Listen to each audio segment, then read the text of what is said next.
Hey, what's up, you sexy people, and welcome back to this week's Weekly D. Today, I'm joined by the amazing Deb Roach. Deb comes on to talk to us today about what it's like to be a disabled pole dancer within our industry. She talks to us about ableism within the industry, what it's like to be a pole dance teacher who has one arm. We talk about all sorts of different subjects in this podcast, so I'm super excited for you to listen to it. So without further ado, this is the Weekly D, because honey, if you ain't getting your D on the daily, you better at least be getting it once on the weekly. If you're not getting any and you want some tea, then come and join Dan up on the Weekly D. It's the Weekly D. Hey Deb, welcome to my podcast. Thank you so much for coming and joining me, especially at such late notice. How are you doing? I'm good, Dan. Thanks so much for having me. It's an honor to be here. Oh, it's always a pleasure talking to you. I think when was the last time we actually got to see each other? There's no way it could have been in Vegas all those years ago. We must have seen each other since then. I feel like it might have been Vegas. Wow. And that was, way pre-pandemic. Like, that was a long time ago. July 2017, I think. God, that's crazy, isn't it? Yeah. Oh, Yeah. God, it's been too long. Well, there was a point where you lived in the UK, right? So you lived in the UK, and I saw you probably more then. What year did you move back? Did you move pre-pandemic back to Australia? Yeah, I moved back here Christmas 2016. Right, how is it going? Do you love it? No, I didn't come home by choice, Dan. I came home because my mum got cancer. Oh, that's so sad. I'm sorry to But she's hear okay. that. She recovered. But I had to come home as her primary caregiver Right, through her okay. cancer treatment. Yeah. Okay, is she still having treatment now? No, she's fine. She's fully recovered. That's good. So it doesn't Yeah. make you want to come back? I still can't come back. Oh, because of visas and She's stuff. No, Oh, okay. mum's elderly and my brother I has see. MS and people I People need to need stay in you. Australia to support my family now. Yeah. Yeah. Oh, that's fair enough. Well, at least you have Otherwise I them. would be there. Do you prefer it to Australia? 100%. And we'll Why? talk about What's a few like? reasons why. Give me like the main three. What are the main three reasons that make you enjoy this country more? Because I'm free to do the things that I want to do and I'm respected for the career and profession that I choose to pursue. Oh, okay. And you don't feel like you are in Australia? I think it's changed, but that was the reason I moved to the UK, and there are just so many more opportunities for me as a disabled circus artist and performer and pole dancer in the UK than there are in Australia. That is changing quite rapidly, and the rapid change really only started in the last 6 months, and that's why I've finally felt safe to do the live that I did on Tuesday. Right. And that's why we're here today. But actually, tell you what, before Yeah, we get into that chat, because I know we're going to go right in on it, I want you, first of all, with all of my guests, I get them to sort of give an intro to who you are, what you do, just give everyone a bit of a background, a little bit of a bio on who you are so they can go and check you out. sure. So my name is Deb Roach. I'm 3 times international pole dance champion in the disabled division of IPC. So that was 2012, 2015, and 2018. My Instagram is @Debzilla, and I'm the owner of a pole studio called @Stargazer Pole. Yay. Deb is the champion, probably, would you say you're like the number one disabled pole dancer in the world? Is that the title that you have? Definitely not. No. You're like, um, no. I was the pioneer for pole dancing with a severely limiting disability, for sure. But there have been much better pole dancers that have followed me. Like Andrew Gregory is incredible. Like I am nowhere near as skilled and talented as Andrew. And I think Erin Clark has a huge repertoire of movement in her body that is adaptable to both silks and all aerial apparatus and pole. And I can't do silks. What With is one arm, it's what's just, I was just about to say, so for anyone who's listening who doesn't know who Deb Roach is, Deb Roach has one arm, in case you're wondering what her disability is. I just literally thought about that. I thought, oh, hold on. I know, let obviously, us because I've paint the met you. picture. Yeah, exactly. Just in case, because you forget that with podcasts, some people don't watch or they don't know who you are or whatever. And it's like, oh Hmm. God, actually, we have to make sure we paint the picture. And Andrew has, well, one, it has one leg, He is but a he also, below knee he's amputee. a, He is a below yeah. the knee So he amputee. does. So Yeah. he can still hook the knee. It's not as easy, obviously, as hooking his other knee, but he can still Yeah. hook the knee. He does use his knee sometimes. I see. So yeah, and this other person, Erin, did you say? Yeah, she's a wheelchair user and she has also been a world pole sports champion. Okay, right. So Yeah. and how is the community doing in terms of growth? Like, are you really noticing a lot more disabled pole dancers coming into the community? So many more. Like I get Instagram DMs from them saying thank you for being present on social media so that I knew that I could try something that made me feel so strong and powerful or so Mm, sexy. And then also from instructors that go, "Hi, I've got this student, and these are her differences. How can we best serve her?" And I love that question. How right. can I best serve my student? Mm. And out of interest, do you offer like, do you know what? This is totally, I'm going to apologize now. This is like my business brain just kicking straight in there. I was like, oh, Yeah, go okay. for it. So I'm just intrigued to know, like, because you must get questions like that all the time. And I know you're the type of person that probably does just help for free. But do you ever think about offering, or do you offer any courses for these people who can then take, like, maybe it's just like an online course they buy off of you that basically will give them like an intro to working with disabled like people within Pole the aerial dancers. industry, pole dancers and aerialists?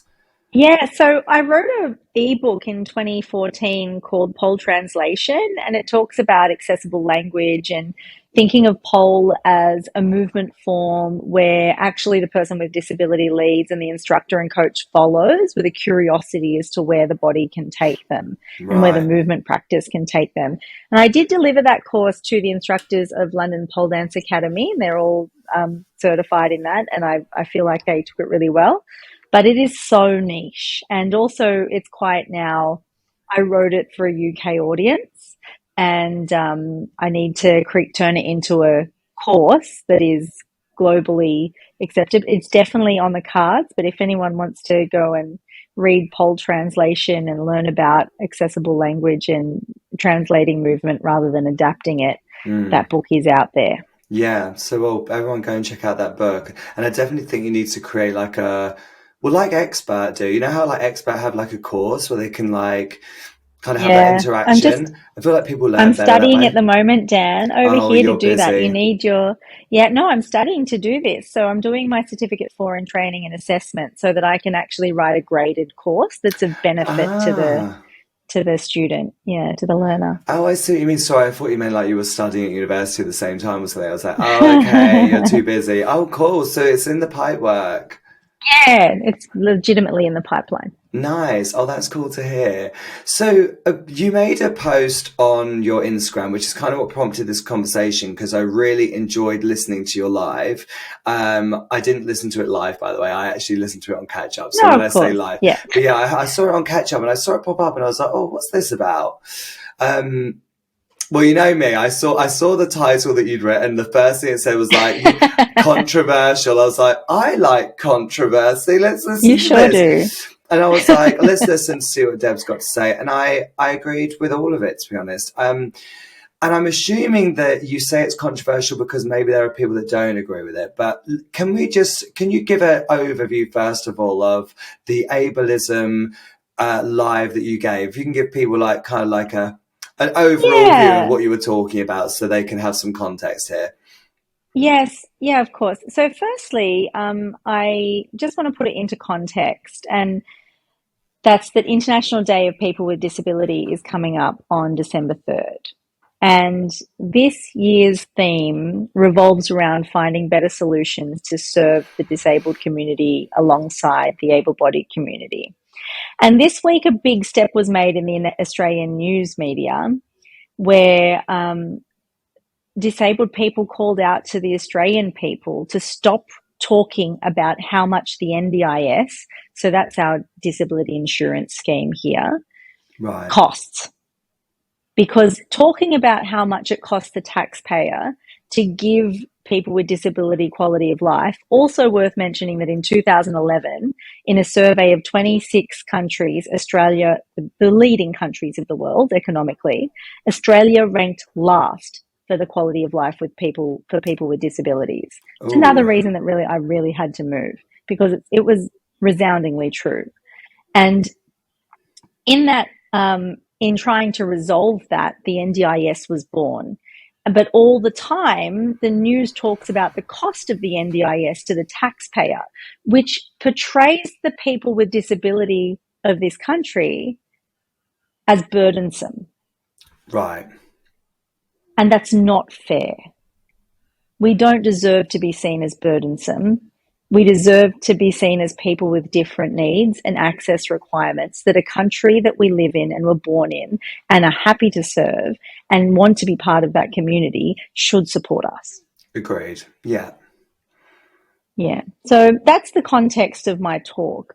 Also, I'm not particularly young or particularly woke, but I have noticed that there are lots of young and woke people who talk about, access and the discussions around gender identity and fluidity. Like, everyone understands now that individual needs are something that we can talk about. And I finally felt like, okay, it's safe for me to come out of my shell and say what's been on my chest for so long. Mm. And you mentioned in the live about how you feel like ableism is very much alive and well within Pole Studios. Can you elaborate a bit more on that? It's not by choice. It's just by not knowing better. However, the definition of ableism is either giving attributes to or denying access to people who do not meet the prerequisites. So people who are identified as different, but also the connotation in that difference is less than. And the impact of that is on the person who is labelled or denied access or given attributes as being less than, not as competent, not as welcome, not as capable, not as self-fulfilled as other people. And the Australian pole studio system largely is term-based and curriculum-based or syllabus-based, but in terms of the levels, it's not grouped levels. So I know in the UK that was not always true. We had a It's lot of very rare here. flexibility. I was gonna say Yeah, we don't really do really that. rare. Do you know what's so funny? I find it really odd. Sorry to have interrupted you, by the way. I just have to say it whilst you mention it. I find it so weird how that's so normal in Australia. How people pay for like a 6-week term, or whatever, and they do their term. Like in the UK, I feel like if I was to ask someone for 6 weeks worth of classes, they'd be a bit like, what? Why do you want so much ahead of time? Whereas normally we do it as like a monthly thing. And even that, they're sometimes a bit like, oh, monthly? I don't want to commit to that. I'm like, are you fucking serious? Like, and it's obviously as well made way more expensive in Australia as well. It's a little bit more expensive there than it is here, I feel. It's just a So completely what happened different. initially? So the Australian pole dance structure was based on this, like, the way that dance was taught in schools, really. Like, you Right. do a term of lessons. So you would have a term of lessons here. And it was done so that people could continue up the levels and that there was structure to their progress. So as the skills developed, they broke it down into different divisions so that people could keep, they weren't trying to do shoulder mounts before they could invert, which I think is sound. But the problem with the system is that there's no autonomy for the students and their interests and what they want to work on. It's completely instructor led, and it's very inflexible. So that Well, this normal system. I was going to say as well, like, I assume, because, and please correct me if I'm wrong here, am I correct in saying that the the curriculum for that 6 weeks is all based around a choreo, right? Depends on the school. Okay, So that's not broadly true anymore. That was great. the way that it worked in the early pole schools here in Australia and Sydney in particular, but that's not entirely true anymore. Um, yes, that is something that some studios still do, and those are schools whose main interest is dance. Right. And those are schools who serve a particular body type and a particular background and a particular capability level. They need to be more honest about saying that. Yeah. Because they do tend to say, other studios in Sydney do tend to pay lip service to being inclusive and open and welcoming to all people, but their systems don't support all bodies. Mm. So how, Because so if you can't Jamila or invert, you don't graduate and you have to repeat. And the expectation is with time and practice, it will come for you. But that's not always true. And the fact that if there's another, some people call it gatekeeping, but I just call it ableism because that's what my experience is based on.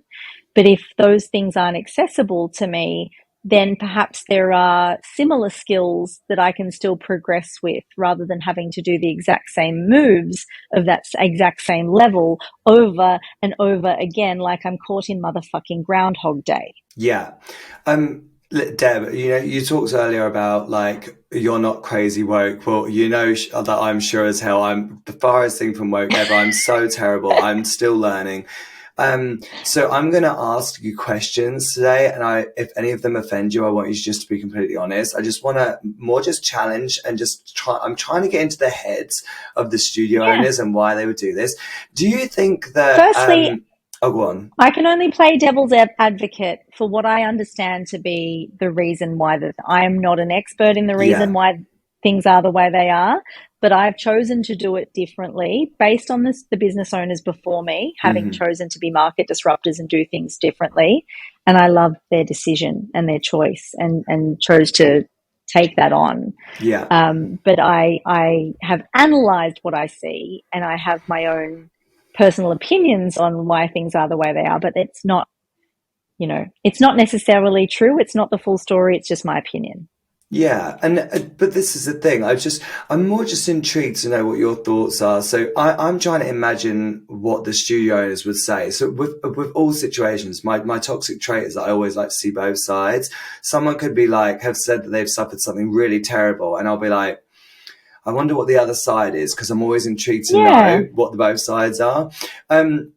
So in this situation, do you think, like, because at my studio, for example, I feel like if I had a disabled polar, it would be so easy for me because we do mixed Yeah. ability, we do Yes. tricks, we don't have a set. I mean, well, actually, no. Do you know what's funny? Because I have a choreo class. So, and for Yes. example, if I had someone who was disabled come to my choreo class, yeah, sure, I could maybe amend a choreo to suit them, but then it wouldn't serve the whole class.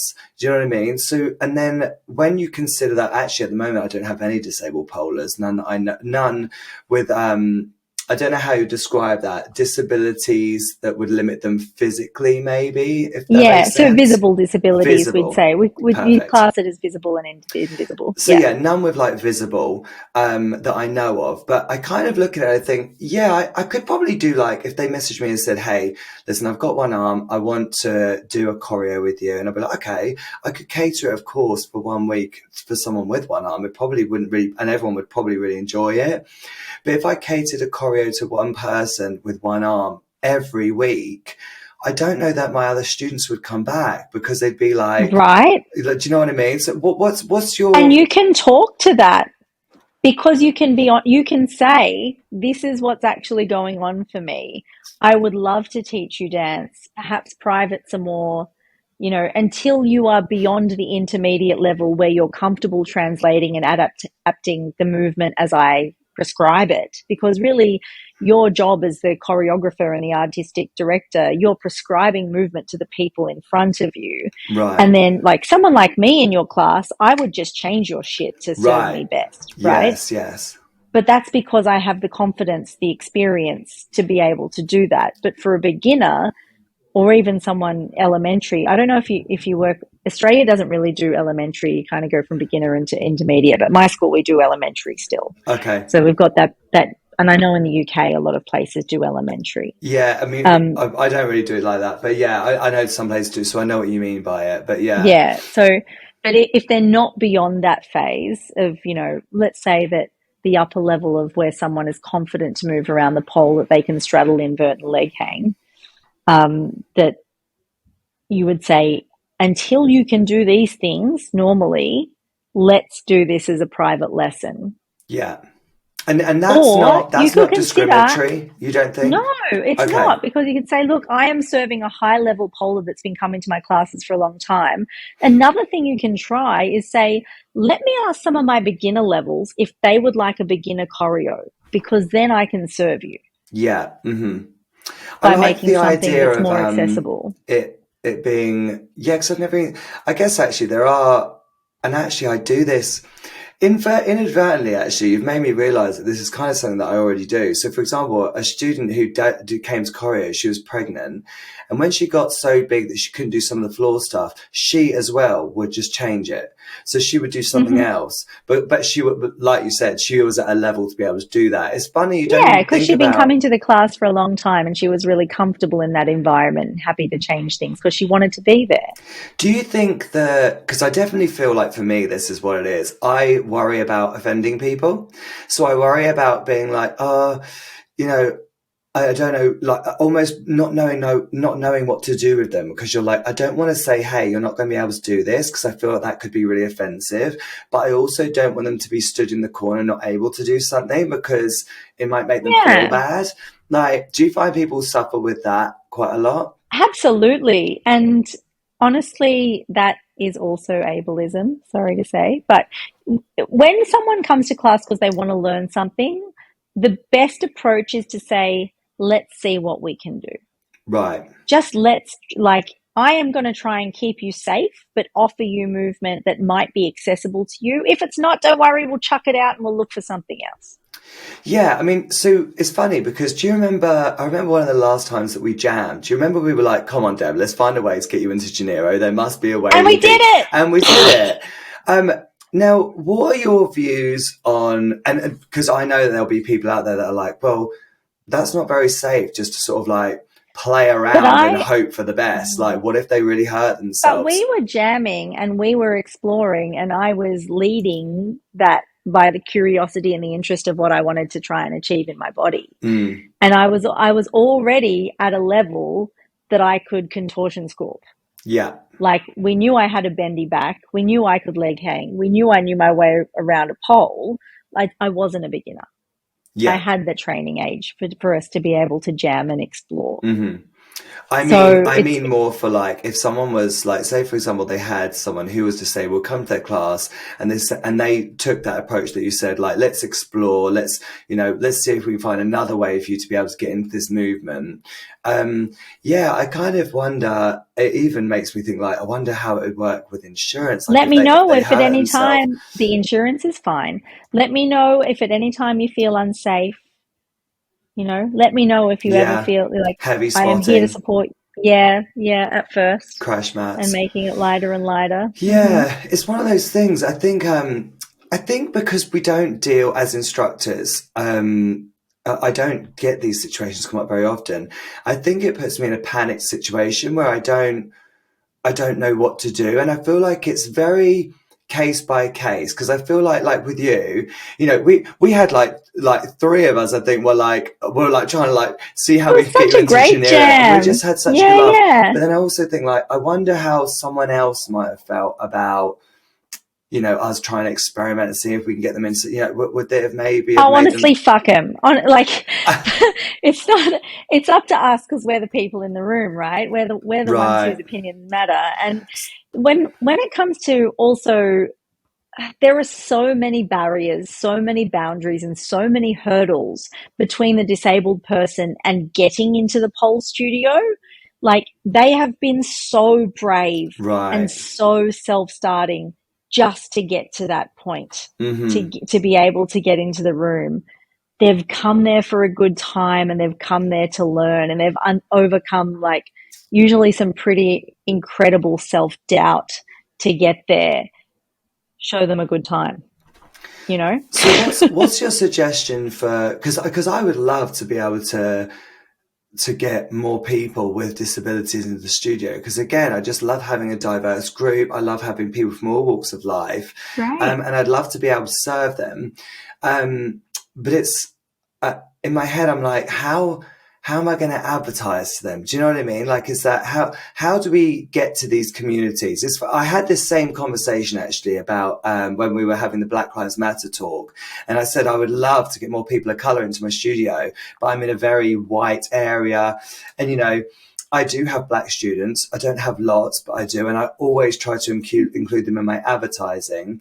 What about but I do have some So black getting to, students, you know, but I don't have any disabled students. Do you recommend maybe asking someone yeah. like you, like, would you mind if we used, like, paying you to use one of your photos so they can promote and use your photos? Or what, I don't know, like, what is the procedure? That's fine. I'd be fine with that if you wanted to do that. But also there are disability support organisations in your local area, Okay. and you can always reach out to them and say, "Hi, do you have a group of people that would like to try pole fitness, or as pole as art therapy is what I like to do." Like, rather than thinking of it just purely as fitness, it's bodily exploration and a means of self-expression Yeah. as art. So you can just go to your local disability organizations and groups, look them up, Google, and just say, Just "Hey, reach out. if you, yeah, do you want to come in and do a class sometime?" Yeah, I love that.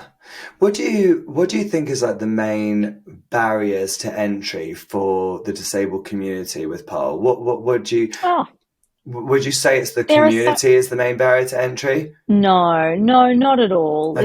It's not the pole community. It's life around us. It's the everyday struggle. Look, everyone's answer to this will be different, but the way that I understand it is that there's access problems, not just for accessing good tuition in the class, but it's getting to the studio. Right. It's having to have enough energy once you've dealt with all the other crap that's going on in your world to actually get there. And some people might need people to help them to get there, and they're not always reliable or supportive. And there are a lot of things that stand in the way of doing something like pole. I think self doubt is a huge one, Mm, um, and feeling like that's not for them because they're not like the people that they see in the pictures and the videos. right. Hey, sorry to interrupt. I just wanted to come on and tell you about one of our sponsors for this podcast. And this podcast is sponsored by Polos. I know what you're thinking. Wait, isn't Polos your business? Yeah, it is. Listen, if you can't support yourself, who can you support, hey? Polos is an online store where we sell lots of pole-related merchandise. You can get everything from pole dancing princesses, pole dancing dogs, pole dancing cats, all the way up to tops that say heels bigger than your dick. So it's very much varied in its approach. We've got some rude ones and we've got some super cute ones. So if you're looking for a nice top for someone who just wants a nice little dog pole dancing on a pole, go for it. That's where you need to go, polos.com. And if you want a bath bomb that's in the shape of a penis, because let's be honest, why wouldn't you want that? Then yeah, you need to go to polos.com and get yourself a dick-shaped bath bomb. Go and check us out now, polos.com. And you have your own studio now, so how are you finding the studio owner life? It's look, the only reason I became a studio owner is because I found a studio worth owning.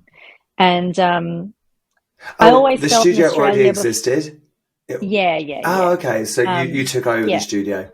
uh-huh, uh-huh. Oh, okay, And nice. one of the main reasons I moved to the UK is that I really felt that the Australian pole community accepted and tolerated me, and there wasn't a lot of opportunity here. And that's okay because now I own a studio that does better, and I can say that I accept and tolerate the Australian pole studio system.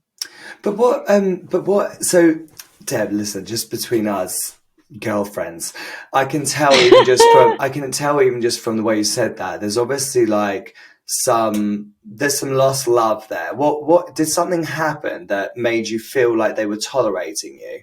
What made you feel like they were tolerating you rather than trying to integrate you? I don't even really want to go into it, Dan, Oh, but really? moving to the UK were it's not just one thing and it wasn't intentional. It was just always the in crowd and the clique of the specific body type and the specific dance style and like that I just wasn't part of that mold. And yeah, there have been, don't get me wrong, there have been so many people who've been so good to me. Like Bailey Hart in 2011 and 2012 voluntarily helped me get my routine together, and so did Missy. Although when I couldn't progress through syllabus-based classes, how I progressed through pole was to pay Missy for private lessons. And because I'd known her for a long time, she charged me mates rates, which is great. But that was my only way to get ahead because I'd been stuck in pre-inter like so long. And But then you could say that, like, that's not really fair financially because that means that because of your disability, you're having to pay for private lessons, which means you're having to pay more than the average person would yes, because of your. Is that classed as ableism? yes. But at the time, no one knew that. Right. At the time, we were all just doing the best we could. So there, and David Aon used to train with me, and there were a number of people who were really lovely, and Andrea used to open up Achieve to us to go and train there, and it was, there were 100% acts of kindness and Mm. friendship. But I definitely never felt a sense of belonging or fitting in or being invited. Yeah, I And there was mean, no one here at all that was ever going to ask me to teach a pole class. Whereas right. as I went to the UK and I'm like, hi, I'm a personal trainer. I'm trained in functional movement. I've done Pilates instruction, yoga instruction. I'm qualified with this many hours of professional practice. They've gone, will you teach for us? Yeah, yeah. Really different. Which is so funny. I wonder whether, again, please shut me down here. I've been to Sydney before. It is. Oh God, I don't want to offend anyone by saying this. It's a completely superficial place. It's right. Okay. Yes. It's like everyone is body beautiful. And let me tell you, She's a I was the, shiny diamond, isn't she? she's a shiny diamond. Fuck. Like literally everyone is fucking gorgeous. Everyone has got Mm-hmm. 0% body fat. All of the pole dancers that I was poling with, I was the biggest out of all of them. Like I was huge compared to most of them. All crazy flexible, all like super amazing, inspiring. Like, Mm-hmm. but Yeah, I the wouldn't pole community, the leaders and the OGs here are the God Squad, 100%. They're the 100%. God Squad. But I Yeah. have to say, I can see how maybe that isn't super inviting. I mean, and as an I outsider, I think. have to see, and as an outsider, I have to say, it's very obvious within the Australian community. The Australian community is so different to what we have here in the UK Mm, and what we have, well, what yeah. even in the US, I think. There is definitely the God Squad. You know, if you're not in the Miss Pole Dance opening number, who the hell are you? Do you know, that's the Hmm. kind of vibe that I get. But Yeah. and it's just different. I don't necessarily think it's bad. I can really tell the difference. It's just so very Yeah. different to what I'm used to here. But yeah, I remember going to Sydney and being like, why is everyone so hot here? I was like, oh my God. Literally, everyone is hot. Literally, Bondi Beach was just full of freaking gorgeous people. Like, Yeah. it's kind of like footballers' wives. Like, they're all like fake boobs. Like, they'd all had Botox. They all looked beautiful. I was like, wow. Hmm. I remember being warned about it, but I wasn't quite prepared, you know? Yeah, nothing can ever have you ready. Coogie's a little bit different. There's more British backpackers there, so the people are a little bit more real. And is that where your studio is? No, Coogie's just like a couple of beaches south of Bondi. So if you Right. like, it's at the top. The more south you go, the less plastic people become. But yeah. So I'm out in Blacktown, so I'm in Western Sydney. Right. Okay. We, yeah, we're really unpretentious. Yeah, fair enough. I mean, don't get me We're a wrong, little bit I like had the a north great of time. England. I really love Sydney. I remember when I was there, I was even like, oh my God, I said to Mitch, I was like, we need to move here. It's amazing. Like, but it's one of those places that I feel like, I don't know if I could live there. Do you know what I mean? But there's lots of Well, cool you have pole to come and dancers. see I me love in there. Parramatta. It's different to the beaches, but Yeah, out west we're very unpretentious. We're like the Northerners. We're like the Manchester people and Yeah, the yeah, Leeds yeah. people. Oh, I love it. Yeah. I'm actually going to Manchester today, funny enough. I've got to teach there this weekend. Oh wow. So Amazing. what do you do at your studio that you would say is so different to like the other studios for trying to be inclusive, like trying to get different abled bodies into the room, different Hmm. genders, like, what would you say that you're Yeah. doing that's so different to the others? Our system's really accessible, like in terms of it's flexible. You can come to any class. So we do a poll for all system. You book in with whoever you want on whatever day you want, and we have an app. So we have the technology that underpins it. And you start at beginner one, and there's a list of 12 moves in beginner one. And if you've completed 10 of them and you're bored with two of them, we go to beginner two, and we put some feedback. We have little notes that we leave each other as instructors about the student and where they're at in the app. So the instructor will generally on their evening of teaching come in about 15-20 minutes before, looked at who's booked in, looked at where they're at in the app, write some whiteboards for them, working on this, and this, and then we work the room. Right, okay. And that's very And different to how studios work other generally. Australian studios run, yeah. And Right. it's, given what people are interested in, once you get past intermediate, when you're in pre-advanced and advanced, there's like a lot of autonomy. People, different students that are like, I want to work on my flex. I really want to look at that. Okay, well, we're still going to have to do this strength conditioning. But if you really want to learn this move, here's the pathway to it. Yeah. Let's tick it off and we'll take you on that pathway. And how has that gone So down with all the other studios? Have you had any? they have no fucking idea what we're doing. We're Okay, tiny. We're one room with 8 poles, and they wouldn't have the foggiest clue right. what's going on in our tiny little pole room in Blacktown. Okay, so you didn't get any like negative feedback on the kind of different structure that you've gone for? Because do you They've feel never like, experienced it. yeah, If, but and if they wanted to give it negative feedback, I'd go come to a class, then talk to me. yeah, yeah. Well, it's one of those things as well. Do you think, because that's more like what we do in the UK. So like I like Yeah. that structure. That structure works for me. Do you think more studios in Australia eventually will get rid of the 6 week term stuff and be Oh, like, I'm right, banking on it. I'm selling the app as a skin that people can roll out and put their syllabus in and connect the students to whatever. I want access and flexibility to be the way that the Australian pole industry transforms, and I'm prepared to kickstart that revolution. yeah, yeah. And how is the revolution going so far? Oh, I've only just had my first live, Dan. I haven't even started Yeah, yet. I've only done one live, darling. God, we've got plenty more of these coming. I can't wait. I love your lives. So, one thing we talked about was that at your studio you have, I think, was it like pole for fitness, pole for curves, pole for, as like different series of, Yeah, so we have dance classes, so flows for pole, so different choreos that you can put on your pole, and there's a couple of different ways that we do that. So we have a base work class, which is just low flows and no tricks, and then we have like different leveled flows with you have to have achieved at least beginner 6 to do this class. But then after that, you've also got the ability to create a routine and then say, let's do flow builder, and what moves are accessible to you will add on at the end. So you can right. get creative with your students in our dance classes and in this environment. And sometimes that I love to do that in my classes. So what they're working on in their syllabus, like this month is Flowvember, we take the moves that they're working on, and as they achieve them, we put them together in a dance. So they have Right. to do some dance moves in between each move. Yeah, And yeah. it's just a nice, fun way for people to progress and feel that whole balance of tricks and movement and musicality. Hmm. Um, but yeah, so we have pole for, fitness for pole. So that's a fitness class based on getting the strength and endurance for longer combos. We have stretch for pole. So we have, all the different things, the front splits, the middle splits, the back bends. And then we also have pole for curves so that there's a space for, women who consider themselves to be plus size to have an environment where they're not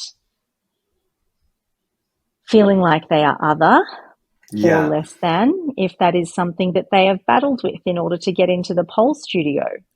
And that is something that my friends have told me and people I've heard all the time. You know, plus size pollers hate that plus clothing vendors don't take their plus sizes to shows, and that, you know, it's so hard to buy clothing. And, you know, I hear the struggles that my plus size friends go through, and I just wanted to make life easier. So, because I know as a disabled polar, when I was a beginner in a room and I saw what other people could do, I would actually experience envy based frustration.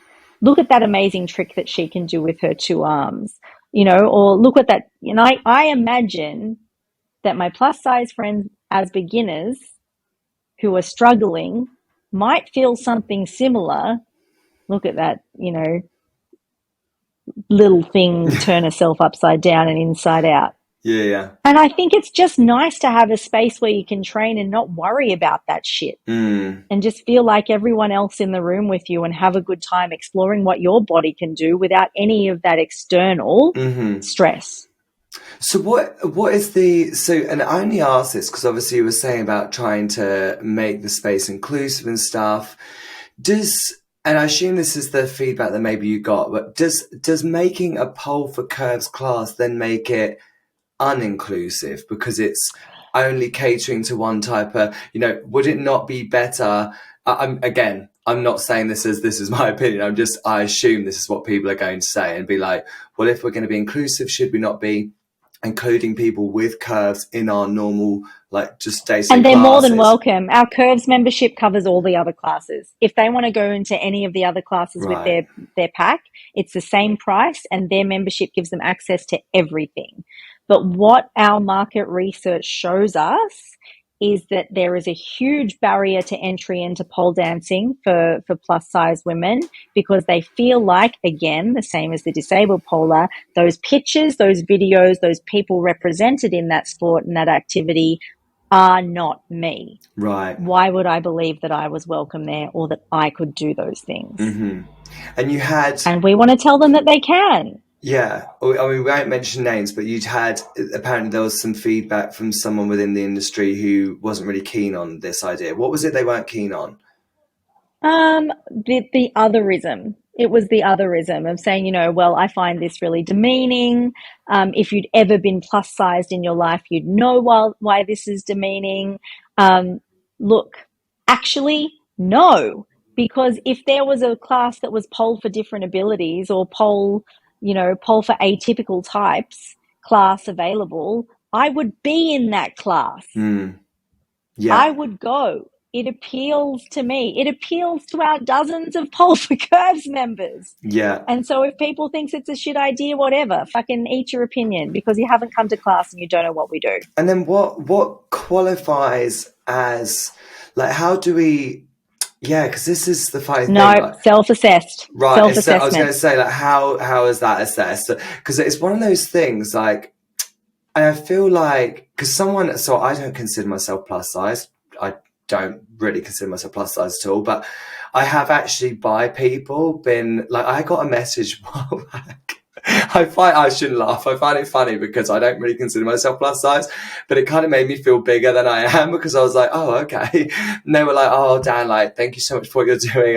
What you're doing for the plus size community. And I was like, no, okay, no worries, thank you. I was like, yeah, no problem. And don't get me wrong, like, do you know what? If someone looks at me and is like, wow, he's like plus size and he's doing it, like, great. Good for them. Like, that's cool. I don't consider myself plus size. I like to think I'm just like kind of, yeah, I don't consider myself slim. I don't consider myself, I'm kind of in the middle. But it's one of those things, like, if someone who identifies as plus size and identifies me as plus size as well, and it makes them feel good to see what I'm doing, then all power to them. Do you know what I mean? I'm like, listen, all right, I'm not on the same page, right, but that's cool. Exactly. I'm just like, you know what? Good. I'm glad. Like, I don't consider myself like one of the many men that are in pole where they have, and this is where I feel like it's a bit it's even difficult to talk about. Speaking of the many men in pole now, so you've been in the pole industry since, oh goodness me, it must have been 2009 or 2000 before that. Yeah, like 2008 was when I started. Yeah. And how did you feel when you started pole? Were you the norm or were you atypical? No, well, it's so funny when I first actually started, and this is why it's funny when you talk about separating groups. I have different views on it. Like, so when I first started, we didn't have men's categories. That was not a thing. Like, so when we only had a couple of competitions. So the first competition I ever did, the rule was you had to wear shoes. So you had to wear like pleasers and stuff, but it didn't say pleasers. It said you had to wear shoes. So what I did was I wore trainers and, I did my routine in trainers. I hated it because I wanted to do it barefoot, but it was what it was. But it was really like discriminatory towards men. Like they did not want men to Mm. be in, you know. Hmm. And it is one of those things like I get what the person who had said that they felt like it's othering. I kind of understand what they mean because it does. Yeah, like when they make a men's category, sometimes I'm a bit like, why do we need a men's category? Why can't we all just be in together and just accept that men do this, women do this, and that's all cool? Like I competed with women so many times that I just became used to it and it was fine by me. But then actually, you know, I won Mr. Pole Dance UK and I have to say I really enjoyed that competition. You know, it's one of those things where I'm like, Yeah. I actually quite enjoyed having a men's only space. I think it's really important to have space to do whichever you prefer, like whether you want to go to the curvy Yes. girls class or whether you want to go to Amazing. And look, just we have yeah. lots. We are a body diverse studio across the board. Like we have all shapes, sizes, everything. It's like there are not only curvy girls in our curvy girls classes. It only exists for those who want a space where they're like feel safe and seen, and it's okay to be vulnerable with women who know your own experience. So what happens then when, you know, someone who maybe we would consider to be, you know, body beautiful, like they might have abs, they might be rippling muscles, might be like, I don't know, someone, but they consider themselves, I don't know, maybe they identify or they consider themselves to be plus size, but other people wouldn't consider them plus size. Like, do you know what I mean? Like me, like I don't consider myself plus size, but other people might. Look, we haven't had it happen. Haven't have we've maybe had it happen once or twice, and I think in the two instances that it's ever happened at our studio, they've been able to recognize for themselves that the mainstream is where they should go next. Right, okay. So they've been to the So class and they've been like, I don't fit in here. yeah, but I Right. like what we do, you know. Yeah, yeah, yeah. So and we just include based on that person's self determination, like self identification and self selection. We are a safe space studio. We include people on how they see themselves. So how do you feel about like other classes similar, like men only classes or women only classes, or you know, there's actually, do you know what? There's a really Yeah. the studio I'm going to tomorrow. You know Damien, don't you? Damien Yeah, I Pritchard. trained there in August. I was He, I was I'm there earlier 99% this year. sure he does like a class for the POC For community. men. And for men. Oh, Oh, he does cool. lots of Yeah. different, right, very niche classes. Yeah. Yeah, what's your thoughts on those types of classes? Like, how do you feel about Do them? it. Do it. Give people a sense of community and belonging. Why the fuck not? Yeah, You know, if you can identify as a business owner that there are a group of people who have been marginalized and you want to say, well, I will never marginalize you. Let's have a party instead. yes. Why wouldn't you do that? Because a pole class is a party. It's a celebration of capability and of struggle into success. Why wouldn't you? So why do you think people do clap back on things like you had with the? Oh, it's their trauma. Fuck them. Oh, really? You think it's personal trauma? Oh, for sure. Yeah. Well, I mean, I'm going to be honest, and I always, whenever I talk about things like this, I always instantly think of that incident I had years ago, and you even mentioned it to I me. brought this up because I was on your side here. I was on your side in that. And you were like, I realized that my opinion wasn't popular. I'm like, well, You were right. Well, yeah, but actually, based on what you just said, I wasn't right because, and this is the thing, is that I don't think anyone was right or wrong. So, for anyone who is wondering what I'm talking about, I kicked off a long while back, about not being allowed to attend a pole camp based on my gender. So, and at the time, I just felt very excluded. Felt like, I don't know, it really didn't sit very nice with me, and I'd always felt No. so included by the pole community, and I really took it badly. And lots of people were just like, no, we need a space that's only for women. Like, men are not welcome here. Like, and I kind of then, when they explained why they needed a space only for women, I was a bit like, actually, yeah, I kind of get that. That makes sense. Hang on. But what if it went down like this? Let me propose to you an alternative that represents the world that I'd like to see. Go for it. What if you were told, hey, Dan, we really wanted a space to celebrate women and femininity. And if you want to come and celebrate women and femininity with us and everything that includes, then you're welcome. What if that was how the conversation went? This is a celebration of women. For me personally, I feel like, yeah. Would you have said, actually, I mean, I love women, but if it's not just a pole party, I'm not keen? I think, no, do you know what I think I would have preferred? I think, do you know what? When you get told, no, you cannot come because you're a man, I find that... It's shit. Yeah, that is shit. It is exclusionary behaviour. What I would have rathered was something more between what you just said, like, just be like, this is a celebration of women. You know, we have a lot of, you know, women who come here who need a space just for women. So we want to make sure it's a safe space for them.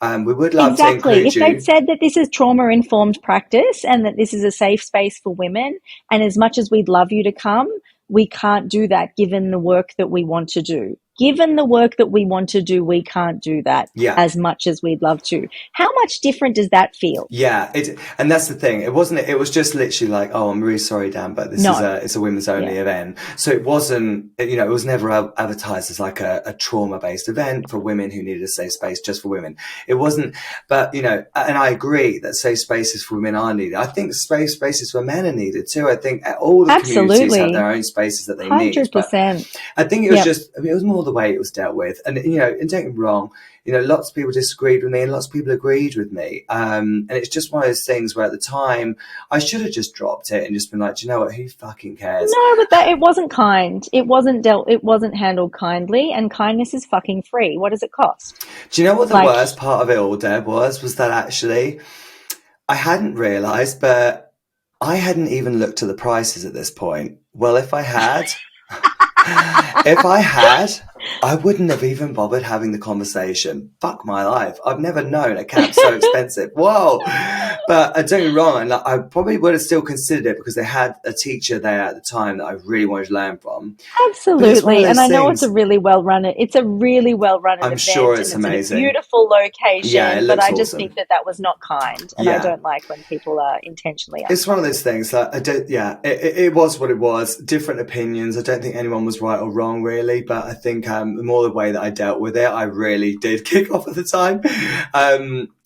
But I was so different then. I feel like so much has changed over the years. I feel like I was just one of those people that just wanted to make noise for the sake of like fighting the good fight. I felt like I was doing something good, but actually I wasn't really doing anything good. I was just really, it was an attention seeking thing, and I can even see it in myself. I'm not even embarrassed to admit it.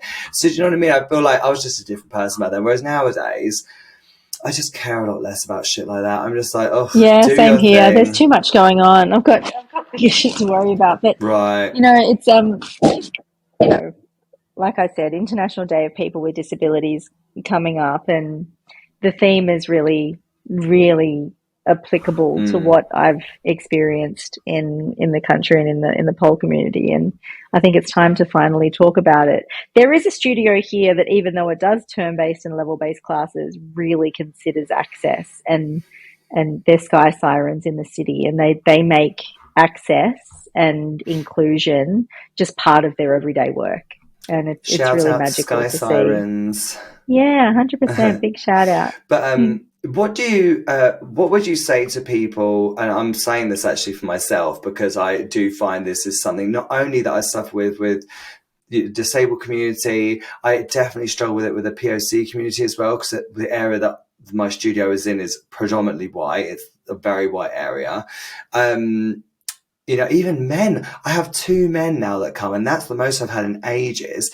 How, like in communities where they don't have a large, maybe they don't have a large disabled community, or they don't have a large community of black people who want to come to pole, or POC people that would like to come and do pole. Like how would you say is the best way for them to be inclusive enough to them, and making sure that it's still welcoming for them, even though they might be the only person in the class?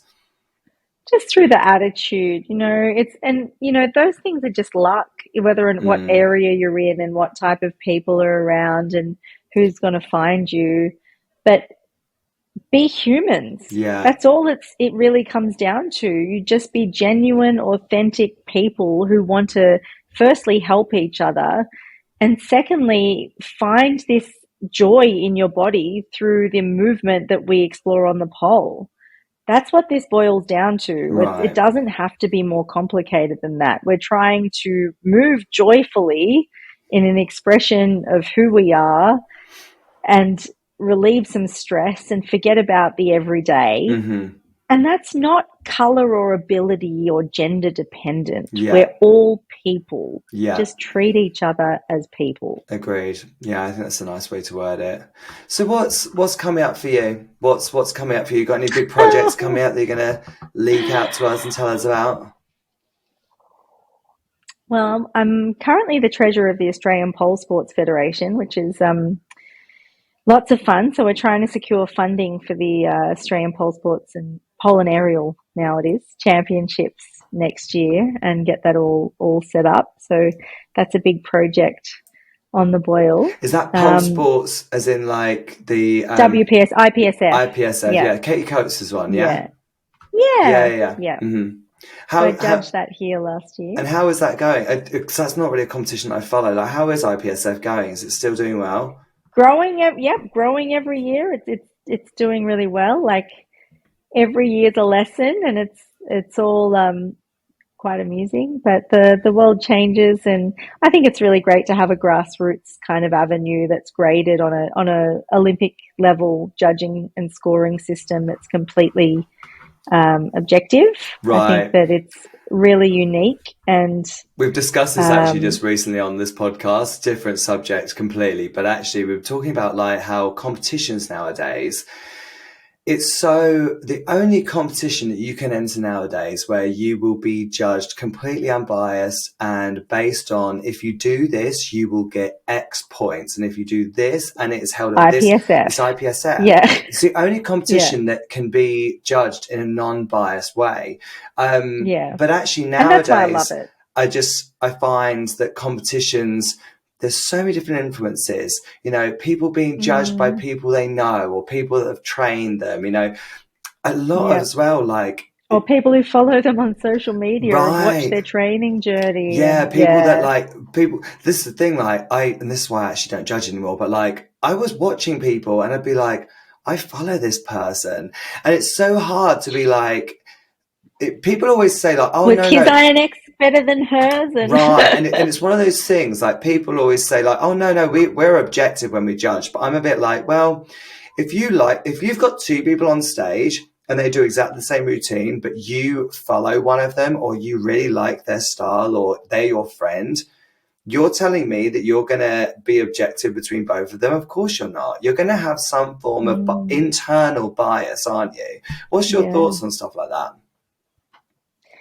I think it's completely true. I think to have an unbiased judging platform that's also that it's accessible to people of all ages and all ability levels, because there's a properly graded disabled level of competition, but also to actual amateurs who can self-select moves that are appropriate for their level to compete in, and to know that the other competitors are of the same ilk doing moves that tally up to the same point score. Like, it's a big difference, because I can tell you I judge other competitions as well, and what we see as amateur is not amateur, really. Yeah, I know. I just, especially in Australia, I've seen in Australia some of the amateurs. I'm like, oh my God, these amateurs are crazy. Like at Yeah, least in the amateur in the UK. pole world, but an elite level gymnast, like, Right, exactly. And this is the thing, yeah.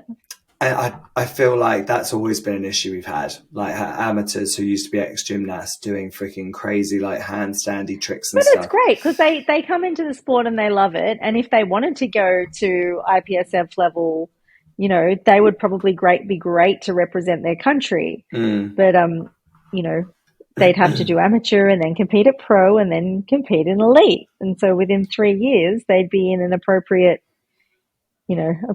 space. But it's yeah, it's hard being a not for profit and trying to make the competition free for all the people in the community to come and see. But we're working really hard on that, and Oh wait, the tickets are free for that competition? not for all IPSF, but historically we've made it free in Australia so that the people from the local community and all of the can all be involved. Yeah, Oh wow, that's amazing. How the we like hell do you do that? Through funding, I assume. uh Yeah, the former president and treasurer got some really great grants from the Queensland government. So That's we're moving amazing. it to New South Wales now, and hopefully we can get the same kind of support or some great sponsorships. We've got our prospectus ready. But then, yeah, Sarah May, my good mate who runs the Fitness.Circus podcast down that talks about gatekeeping in the pole industry and why, like, similar thing about ableism, just differently worded. Mm. Um, she and I are going to Thailand in 2 weeks on the École de Pole camp with Justine and Jenny. Yeah, hold on. Which week are you in? Week 2? Yeah. Yeah, so I will see you though. So I will bump into you. I'm going to make sure I see Oh, you. Well, yay! because I'm going to be there. Sorry for anyone For who's. the Sarah Scott one? No, I'm not going to be there for the Sarah Scott one, but basically we're doing the pole camp with Justine, and then we're staying for a few days afterwards. Because for us to come all that way makes absolutely no sense to come for just like one camp, which is like 5 days. So we're going to stay for a few days afterwards. So when you guys start your camp, I'll still be in Thailand. So when you're done doing your yeah, well, let's go for dinner or something. I'd love Yay! that. So it'd Sounds be great to good. see you. I would love that. Well, thank you That'd be so really good. much for coming on and chatting to me about this subject. I think it's super important. And for anyone listening to this, if you want to educate yourself more and listen to Deb's rants and lives, you have to go and follow her on Instagram. Give us your Instagram handle again, because it's not At Debzilla. Debzilla. It's Debzilla with an H on the end. Yes. I Debzilla. got my account back Yeah, I down. was just I've about got to the say it's not the original. 2.0 now, is Yeah. it? Yeah, yeah, good. I'm so glad you got Yeah, your back to account the back. normal one. But yeah, Yeah. thank you so much. And everyone go and follow Deb because she's amazing, very inspiring. And thank you for everything that you do, not only for your community, but for educating ours. And thank you for always educating me. I appreciate you so much. So yeah, thank you so much. My pleasure, Treasure. I look forward to seeing you I'll in 2 see you in weeks. 2 weeks. Bye, babe. See you. Bye. Hey, thank you so much for listening to the show. Really hope you enjoyed this one. And remember, if you want to see someone on this show, someone that you want to hear from, drop me a DM on Instagram and let me know who it is, because I would love to invite them. Until next time, bye. That was all the tea that you can get this week. Join me next time right here. It's the Weekly Tea.